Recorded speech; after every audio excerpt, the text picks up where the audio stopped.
Hello and welcome everyone. We are back with another episode of Mysteries of Himalayas. आपके लिए हम इस बार कुछ नई कहानियाँ लेकर आए हैं अराउंड फेरीज. तो I know it's a very interesting topic और हमारे पहाड़ों में काफ़ी ऐसी स्टोरीज़ हैं जिनमें ये फेरीज इन्वॉल्व रहती हैं. तो इसी से रिलेटेड एक कहानी है जो आज हम आपके साथ लेकर आए हैं और हमारे साथ फिर एक बार जुड़े हैं अभय. तो welcome to the show Abhay. Hello Divyansh. Hello everyone. इस बार डेफिनेटली जो भी स्टोरी लेकर आए हैं अभय वो आई एम प्रीटी श्योर आपको सुन के काफ़ी मज़ा आएगा और काफ़ी इंटरेस्टिंग स्टोरी है. और जो हमारे लोकल लोग हैं उत्तराखंड के दे विल डेफिनेटली रिलेट क्योंकि ये काफ़ी फेमस स्टोरी भी है. तो फिर बताइए अबू क्या लेकर आए हैं आप हमारे लिए. तो दिव्यांश, आज मैं जो स्टोरी लेके आया हूँ ना वो है जीतू बगडोआल के ऊपर. Oh nice. जो कि हमारे पहाड़ों में काफ़ी प्रसिद्ध भी है. ये कहानी मतलब उसके हिम्मत और उसके प्यार और बलिदान के ऊपर है. राइट. तो असल में जो जीतू बगडोआल था वो बगोरी गांव का था और ये गांव है हमारे टिहरी गढ़वाल के आसपास स्थित. ठीक है. तो उस टाइम पे वहाँ पर एक राजा हुआ करते थे जिनका नाम मान शाह था और जीतू उनके महल में एक सामंत का काम करता था. तो वो वहाँ का कर वसूल करता था, जैसे जो लोगों की वसूली करते हैं ना दुकानों से कुछ कर लेना, खेती वेती हाँ, उसका भी कर. ठीक है. तो वहाँ के कर वसूल करता था. तो राजा उसके काम से ना काफ़ी खुश था. तो उन्होंने उसको एज अ तोहफा कई सारे खेत दिए खेती करने के लिए और कई सारे खेत सिंचाई के लिए दिए उसको. ठीक है. तो बोलते हैं कि लाइक जीतू जो था वो स्वभाव का काफ़ी हंसमुख था और काफ़ी फन लविंग नेचर था उसका. चिल इंसान था काफ़ी. मतलब हाँ, वो काफ़ी बोलते हैं कि काफ़ी सुंदर था और कद काठी भी उसकी काफ़ी अच्छी थी. तो इस वजह से वो काफ़ी महल में फेमस भी था. ठीक है. और सबसे बड़ा रीज़न जो था उसके फेमस होने का था वो था उसकी बांसुरी. Okay. उसके पास एक 9 सुर वाली बांसुरी हुआ करती थी उस टाइम पे जो कि वो काफ़ी अच्छे से बजाता था. ठीक है. और काफ़ी लोग उसकी बांसुरी में मगन हो जाते थे जब वो बजाता था. ठीक है. तो साथ ही में जीतू को फूल पौधों का भी काफ़ी शौक था. तो एक तरह से कह सकते हैं वो काफ़ी नेचर लवर भी था क्योंकि उसका पूरा टाइम अपने गांव में बीता था. तो नेचर के आसपास ही रहा है वो, बचपन से रहा था. तो अब हर साल रुपाई का टाइम आता है. तो बेसिकली रुपाई का मैं थोड़ा आइडिया दे देता हूँ. जो हमारे पहाड़ों में ऐसा माना जाता है कि जब जो चावल रहता है जब उसकी बुआई होती है उस प्रोसेस को हमारे यहाँ रुपाई बोला जाता है. तो अभी का जो बेसिकली अभी का कहना है कि जब रुपाई का टाइम आता है तो कुछ हमारे यहाँ ऐसी मान्यता रहती है कि जब भी तुमको रुपाई शुरू करनी है तो तुमको एक अच्छे मुहूर्त और एक अच्छे समय पे अगर तुम रुपाई करोगे तो तुमको अच्छी फसल मिलेगी और मतलब जिसे कहते हैं ना कि बेस्ट पॉसिबल सिनेरियोस तुम्हारे साथ होंगे और एक अच्छी उपज होगी तुम्हारी अगर तुम एक सही समय देखकर रुपाई शुरू करो. तो बताइए अब फिर. तो अब रुपाई का टाइम आने लगा था. तो जीतू अपने भाई सोबनू को बोलता है कि हमारे कुल पुरोहित के पास जाओ और उनसे जाके रुपाई का शुभ दिन और वक्त पूछ के आ जाओ. तो जीतू के कहने पे उसका भाई कुल पुरोहित के पास चला जाता है. तो कुल पुरोहित ने बोला कि तो इस साल तुम्हारे भाग्य में रुपाई का कोई भी ऐसा शुभ अवसर नहीं आ रहा है, तो इस साल तुम रुपाई ना करो तो ज़्यादा अच्छा है. अरे. तो इस बात पे जीतू का भाई बोलता है कि अब हमारा काफ़ी ज़्यादा नुकसान हो जाएगा अगर इस साल रुपाई नहीं हो पाई तो आप कुछ तरीका देखिए, कुछ उपाय निकालिए कि हम जिससे रुपाई कर सके. ठीक है. तो इतने में कुल पुरोहित उनको एक उपाय बताते हैं. तो जीतू और उनके भाई की एक बहन हुआ करती थी जिसका नाम शोभनी था. ठीक है. और वो रहती है अब रैथल गांव में. उसकी शादी हो चुकी थी. ठीक है. तो कुल पुरोहित ने बोला कि ये रोपाई का जो शुभ कार्य है वो तुम अपनी बहन के हाथों से करा सकते हो कि उसकी कुंडली में ये लिखा है, उसके भाग्य में लिखा है कि उसके हाथ से शुभ होगा. तो ये सुन के सोबनू भी काफी चिंता से दूर हो गया और वो सीधा अपने भाई के पास गया, ठीक है। जीतू के पास। जब उसने जीतू को ये सब बताया कि रुपाई हम अपनी बहन से करवा सकते हैं, तो जीतू ने फिर फैसला किया कि अब मैं अपनी बहन को लेने उसके ससुराल जाऊंगा। तो जब उसने ये बात अपनी माँ से डिस्कस करी, तो उसकी माँ ने बोला कि तू मत जा रुपाई के लिए, अपनी बहन को लेने, अपने भाई शोभनू को भेज दे। ठीक है। क्योंकि उसकी माँ थोड़ी चिंतित थी।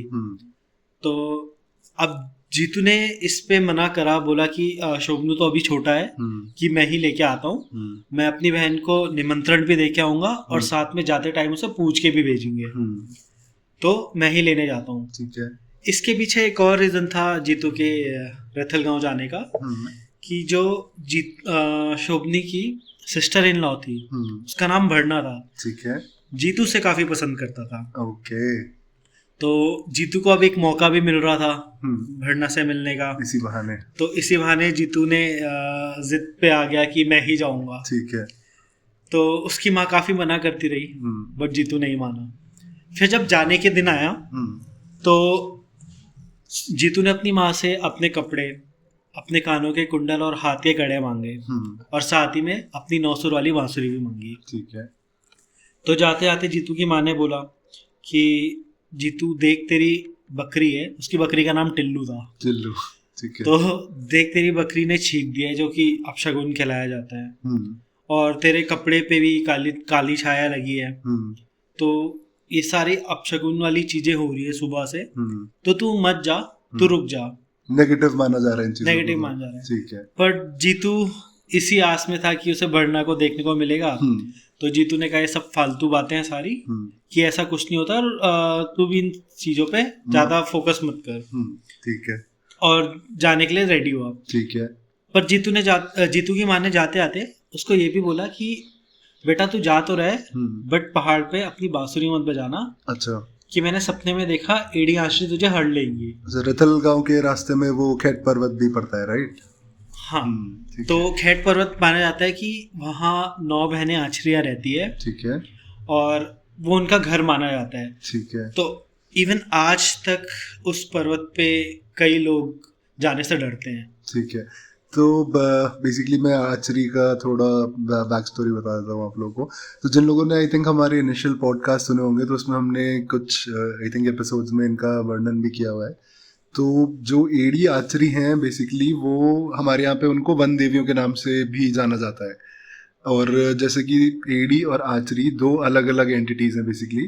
तो जो एडी है वो एक मैस्कुलिन एंटिटी मानी जाती है, और जो आर्चरी हैं वो एक फेमिनिन एंटिटी मानी जाती है। और मतलब जैसे कि इनका वो बताया गया है कि अगर आप कुछ ऐसी इनकी टेरिटरी में घुसते हैं और कुछ जैसे मान लीजिए आपने चटक रंग के कपड़े पहने हैं और बाल खुले हुए हैं, आप चिल्ला विल्ला रहे हैं, तो उनसे आप इनको मतलब जैसे जो ये रहती हैं, ये फिर आपको कुछ नुकसान भी पहुंचा सकती हैं अगर आप इनके टेरिटरी में घुस के कुछ ऐसा करते हैं। तो बेसिकली ऐसा माना जाता है कि जो ये एडी आंचरी हैं, इनको खुश रखने के लिए कुछ चीज़ें रहती हैं जो आप कर सकते हैं। जैसे फॉर एग्जांपल जो एडी है, मैस्कुलिन फोर्स जो है, तो उनके लिए आप जैसे एक लकड़ी होती है उसकी फ्लूट बना लो, या फिर एक गन बना लो, या फिर एक तलवार बना लो, और उसको तुम एक डंडा बना के उनको समर्पित कर दो एक तरीके से, तो वो खुश हो जाती हैं। और वैसे ही जो आर्चरी रहती हैं, उनको जैसे ट्रिंकेट्स रहते हैं, ट्रिंकेट्स बना दिए, दूध की डिशेस बना दी, ये सब बना के अगर तुम उन्हें चढ़ाओ तो वो फिर प्रसन्न हो जाती हैं। तो बेसिकली ये एडी और आर्चरी का कॉन्सेप्ट रहता है। और हमारे पहाड़ों में ऐसा माना जाता है कि ये जो वन देवी और जो फेरीज हैं, ये खेत पर्वत पे इनका 9 फेरीज का वास है। तो उसी के बारे में ये स्टोरी है आगे। तो उस टाइम ना रथल जाने के लिए खेत पर्वत के बीच से जाना पड़ता था। ठीक है। तो अब खेत पर्वत में काफ़ी सारे हरे बड़े चीड़ के पेड़ होते थे, जिन्हें पाइन ट्रीज भी कहते हैं। और साथ ही वहाँ पर काफ़ी हरे बड़े पेड़ ऐसे थे जो जिनमें काफ़ी सारे फूल पौधे काफ़ी भर के थे, जो कि देखने में बहुत सुंदर लगते थे। और साथ ही कई कई जगह पे काफ़ी सुहाने देवदार के पेड़ भी हुआ करते थे, बहुत ही सुंदर। तो अब इतनी कड़ी धूप में जीतू चल के काफ़ी थक भी चुका था कि पर्वत के बीच से जा रहा था। तो उसने सोचा कि एक छाया में कहीं पे बैठ जाता हूँ थोड़ी देर आराम करता हूँ। हम्म, तो जब वो किसी एक पेड़ के नीचे बैठा छाया में, तो उसको काफी सुकून और शांत सा महसूस हुआ और वो काफी मगन सा हो गया ठीक है। उसके वातावरण में हम्म, वहां के। तो जीतू ने धीरे से अपनी बांसुरी निकाली, 9 सुर वाली, और उसको बजाना शुरू कर दिया। ठीक है। तो वो बांसुरी बजाने में इतना मगन हो गया था कि मानो जैसे पूरा पहाड़ ना जाग उठा हो। ठीक है। और जंगल के जितने भी जानवर है ना, उसकी बांसुरी की आवाज सुन के उन्होंने ऐसे जैसे खाना अपना जो चढ़ते हैं वो चढ़ना छोड़ दिया, चढ़ते चढ़ते रुक गए मतलब, बिल्कुल। और हाँ, और वहाँ की जो पंछियाँ थी, वो पंछियाँ भी जैसे उनका खाना उनके मुंह में ही रह गया हो। तो जीतू इतनी अच्छी और सुरीली बांसुरी बजाता था।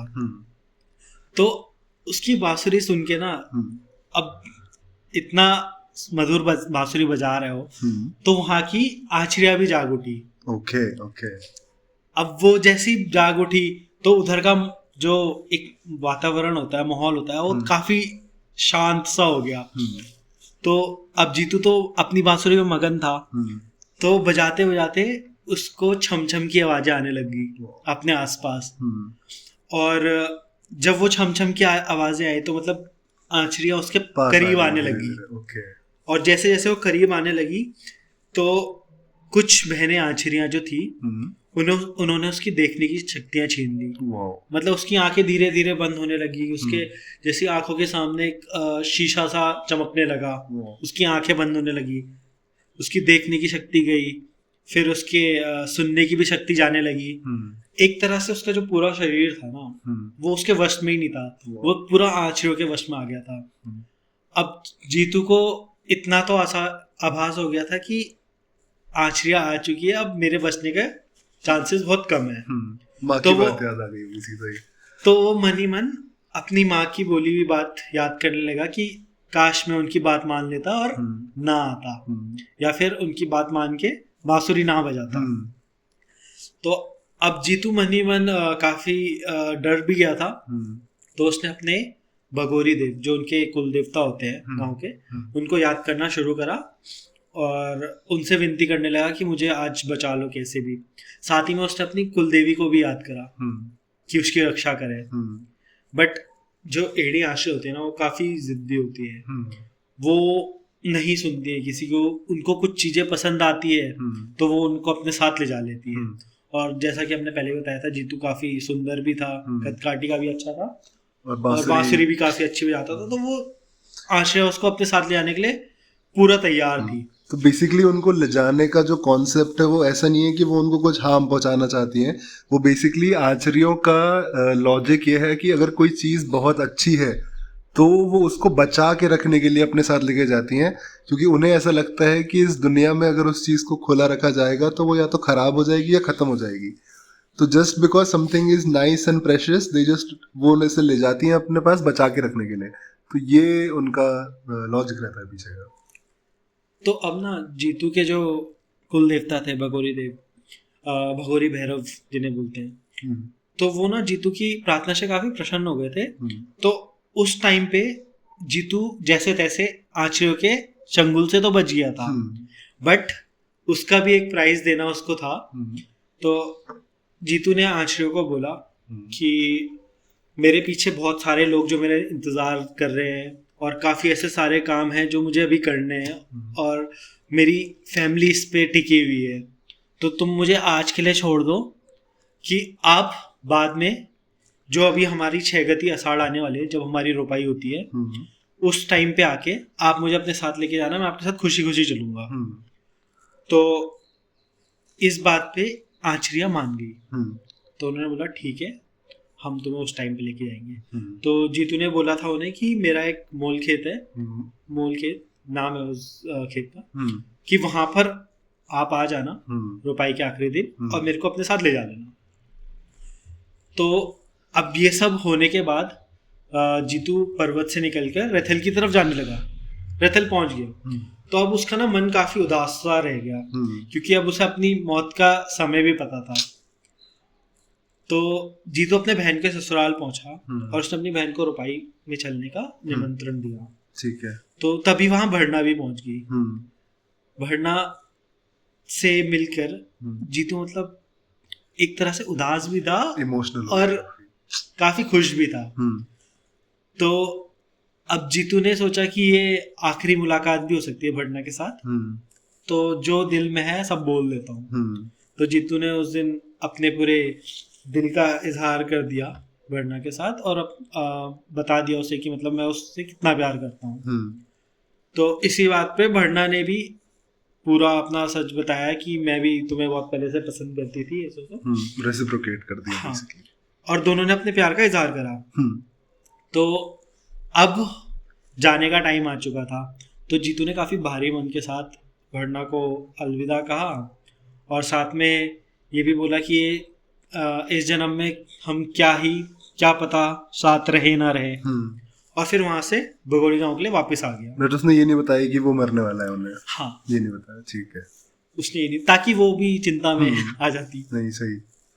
तो अब जीतू जब भगोड़ी गांव पहुंचा अपनी बहन को लाके, तो अब धीरे धीरे रोपाई का टाइम भी आने लगा था, रोपाई का दिन भी आने वाला था। तो वो और ज्यादा उदास रहने लगा, मतलब उसका किसी भी चीज में मन नहीं लग रहा था, काफी सहम सा गया था एक तरह से। अब जीतू ने अपने खेतों में काम करना स्टार्ट कर दिया था रोपाई के टाइम पे। तो उसने धीरे धीरे अपने सारे खेतों में काम करा। फिर आखिरी दिन मूल खेत में पहुंचा, आखिरी खेत पे काम करने।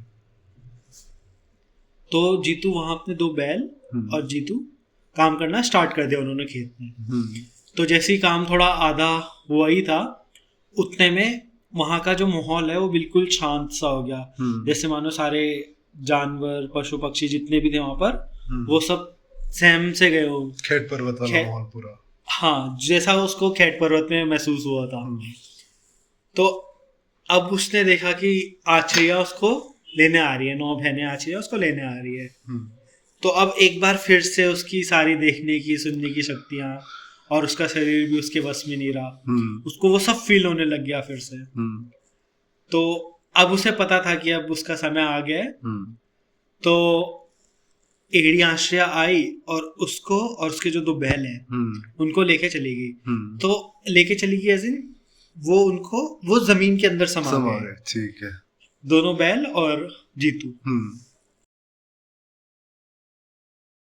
तो जीतू के जाने के बाद उसके परिवार में मतलब काफी परेशान हो गया उसका परिवार कि जीतू कहाँ चला गया। उसको ढूंढने की काफी कोशिश करी गई। इकलौता बेटा था, ब्रेड विनर था घर का। तो काफी लोग परेशान हो गए थे उसके जाने से और कई जगह ढूंढा उसे, बट जीतू नहीं मिला। तो अब सबने उम्मीद हार गए थे कि अब जीतू शायद ही मिलेगा या फिर ये मर गया है करके। तो अब उसके घर में धीरे धीरे प्रॉब्लम्स और बढ़ने लगी जीतू के ना होने से। तो उसकी माँ ने कई बार देवताओं से प्रार्थना करी कि बताए उनके बेटे को क्या हुआ है करके, बट कुछ हुआ नहीं। तो एक दिन उसकी माँ ने रात को सपना देखा कि जैसे जीतू वापस आ गया हो और सब कुछ ठीक हो रहा है। तो जब वो सुबह उठी तो उन्होंने देखा कि उनके खेत पे काम हो रखा था ऑलरेडी। तो फिर उनको मन ही मन ऐसा हो गया था कि जैसे ये जीतू ही हो सकता है। तो अब हर दिन धीरे धीरे उनके खेतों में काम होने लगा। तो अब उसकी माँ को भरोसा हो गया कि ये जीतू ही हो सकता है, क्योंकि रात को आवाजें भी आती थी खेतों पे कि जैसे कोई काम कर रहा हो, कोई बैल चल रहा है। तो एक बार उनकी माँ ने सोचा कि जाके पकड़ूंगी रात को चुपके से कि कौन खेतों पे काम करता है। तो वो गई रात को चुपके से खेतों पे देखने की कौन काम कर रहा है। तो जैसे जैसे वो पास गई और जब उनके पास पहुंचने ही वाली थी जो खेत पे काम कर रहा था, तो वो फिर से जमीन के अंदर समा गया। तो उस दिन के बाद उसकी माँ को भी यकीन हो गया कि ये जीतू ही हो सकता है जो हमारी जाने के बाद भी मदद कर रहा है। तो उसके बाद से उनके आसपास गांव में कई लोग कभी जो कुछ मुसीबतें होती थी तो वो अपने आप सुलझने लगी। तो अब ये बात पूरे गांव में फैलने लगी कि कि मदद कर रहा है, जीतू मदद कर रहा है। तो ये बात तब राजा के भी सुनने में आई। पहुंच गई, हाँ। तो राजा ने सोचा कि एक बार मैं भी देखता हूँ कि ये सच है कि नहीं है। तो ये बात हो रही थी, बार बार रिपीट हो रही थी। तो राजा भी इसको महसूस कर गए कि हाँ, ये जीतू ही हो सकता है। तो राजा ने एक घोषणा करी कि जो व्यक्ति अपने जीते जी और मरने के बाद भी अपने गांव वाले और अपने परिवार के लिए इतना सोचता है, तो उसको एक देवता का दर्जा देना चाहिए। और इसी वजह से आज भी गांव-गांव में जीतू की कहानियां और गाने गाए जाते हैं। जीतू के एक तरह से हमारे पहाड़ों में ये होता है कि हम ना देवता नचाते हैं, मतलब देवताओं को खुश करने के लिए उनके लिए ढोल नगाड़े ये बजाते हैं, तो उनको हम नचाना भी कहते हैं। तो इसी वजह से अब गाँव में जीतू के देवता को नचाया जाता है और वो कहानियां स्प्रेड करी जाती है जीतू की, और ये हर साल होता है। इस पे काफी प्रसिद्ध गाने भी गाए गए जो आपको सुनने को मिल जाएंगे जीतू की स्टोरी से रिलेटेड। तो ये थी हमारी जीतू की कहानी। बहुत ही अमेजिंग कहानी थी। और जैसा कि मतलब अभय ने बताया कि ये हमारे पहाड़ों पे ऑलरेडी काफ़ी नोन कहानी है, बट जो हमारे बाकी लिसनर्स हैं उनके लिए हम ऐसे ही कहानियाँ लेकर आते रहेंगे। और हमें आशा है कि आपको ये कहानी अच्छी लगी होगी। अगर कोई सजेशंस या फीडबैक्स हैं हमारे लिए तो please feel free, send us a message and will get back to you on it and will make sure कि हम बेटर कर सकें, इम्प्रूव कर सकें और नई कहानियाँ लेकर आ सकें आपके लिए, और भी अच्छी कहानियाँ और यार डेफिनेटली हमारे पास ऑलरेडी काफ़ी हैं कहानियाँ अभी इन लाइन आपके लिए। अब धीरे धीरे हम आपके लिए वो लेकर आते रहेंगे, क्योंकि हमारे चैनल का नाम है मिस्ट्रीज ऑफ एग्जैक्टली। तो मिस्ट्रीज की कमी नहीं है, धीरे धीरे हम आपके लिए लेकर आते रहेंगे। तो बस जुड़े रहिए हमारे साथ, जल्दी ही आपके लिए कुछ नए रोमांचक कहानियों के साथ हम आते हैं मिस्ट्रीज ऑफ हिमालय में। प्लीज़ आपका सपोर्ट हमारे लिए बहुत इंपॉर्टेंट है, so please do like, subscribe, share अपने फ्रेंड्स के साथ, अपने दोस्तों के साथ। एंड बस हम आपके लिए नई रोमांचक कहानियाँ लेकर आते हैं। This is Divyansh and Abhay signing off.